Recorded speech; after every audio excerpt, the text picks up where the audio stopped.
الحمد لله رب العالمين وصلى اللهم وسلم على نبينا محمد وصحبه أجمعين ودرسي كوبي اللواتنات هي كتاب كان تحفة المولود بأحكام المولود للإمام ابن القيم رحمه الله.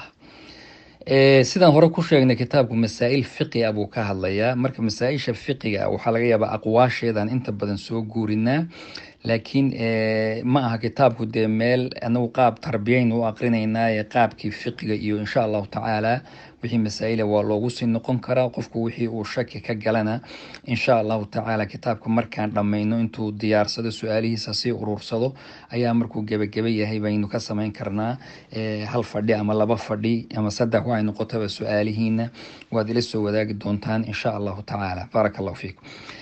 laba mas'alo ayuu uga hadlayaa halkan sheekhu. labada mas'alo midi waxa weeye miqdaaru zamaan alxamli waاkhtilaafu alajinna.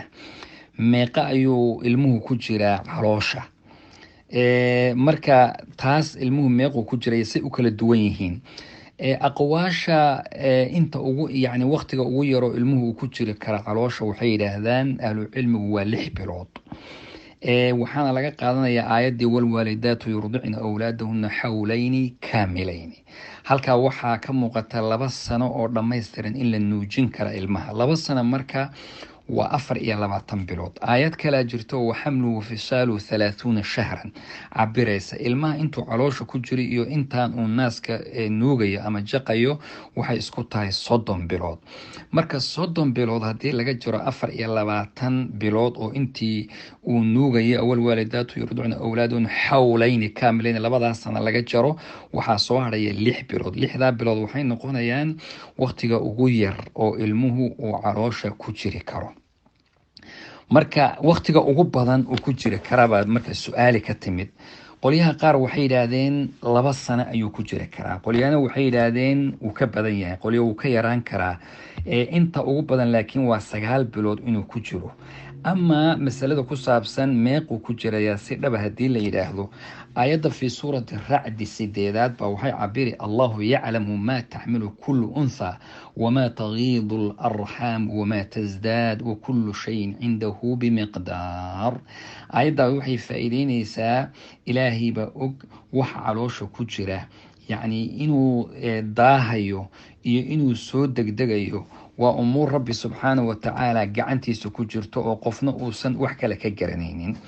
haddaba masalada marka la fiiriyo ayay culimmadu aqwaal badan bay isugu khilaafaan oo culamaau sharci iyo culamaau atibaa kuwa caafimaadka iyo dhakhaatiirta iyo kuwa sharcigu way kusii kala duwan yihiin. kuwa sharcigu aqwaal aad u tiro badan bay isugu khilaafeen, bal hadda arag wax yar baan soo guurinaynaa.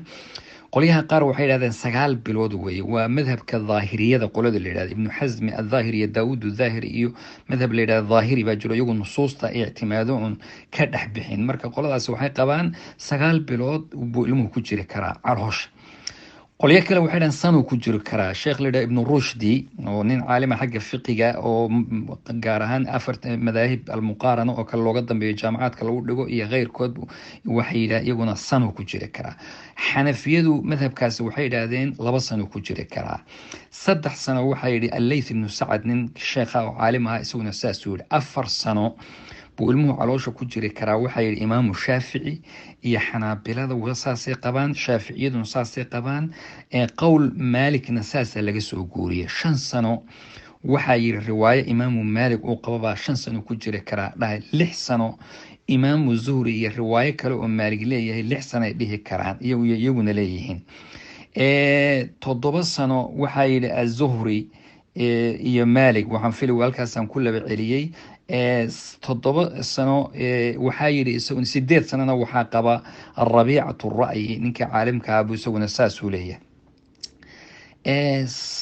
qowlka 9 taqriiban waxay leeyihiin laa xadda liaktharihi. inta ugu badan oo ilmuhu caloosha ku jiri karo waqti go-an ma leh. qowlkaas imaamu shawkani ayaa laga wariyaa oo qaba. culimada mucaasiriinta waxaa qaba asheekh shanqiiti, caalimkaas shanqiiti kitaabkii adwaa ulbayaan fi tafsiir ka leh.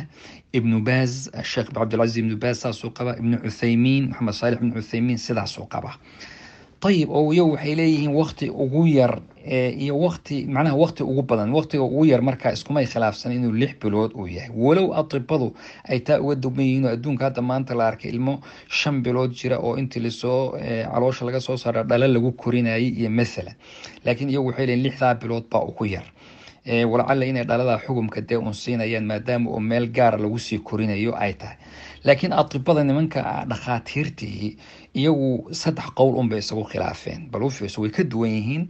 10 bilood qolyaa yidhi, yani 9 bilood baa dabcan inta ugu badan, laakiin 10 bilood buu ya ugu badan bay leeyihiin. qolyo kalena waxay yidhahdeen ilaa 11 bilood, yani 10 bilood iyo waxoogaa ilaa 11 bilood ilmuhu intaa caloosha ma ku dhaafi karo ayay iyagu qabaan. marka masaa-ishan iyo tarjiixeeda iyo si u kala rajaxanta waa laga yaabaa inay qolaba si ay u kala rajaxdo, walcilmu cinda allah, ilaahay baana og. laakiin aniga waxay ila tahay qowlkaas inuusan xad lahayn. imaamu shawkani iyo sheekh shanqiiti iyo ibnu baaz iyo ibnu cuthaymiin ay qabaan inuu daliil ahaan ugu xoog badan yahay. maxaa jira? allahu yaclamu aayadda fi suurati alracdi aayadda 8 ayaa waxay cabiri allahu yaclamu maa taxmilu kulu unha wamaa tagiidu alarxaamu wamaa tasdaad. wamaa tagiidu alarxaamu wamaa tasdaad waxa weeyaan wixii ay inta uu ku jira fatratu lxamli ma nusqaamaysaa 9 bilood ma ka nusqaami mise way ka ziyaadaysaa? ilaahay baa og.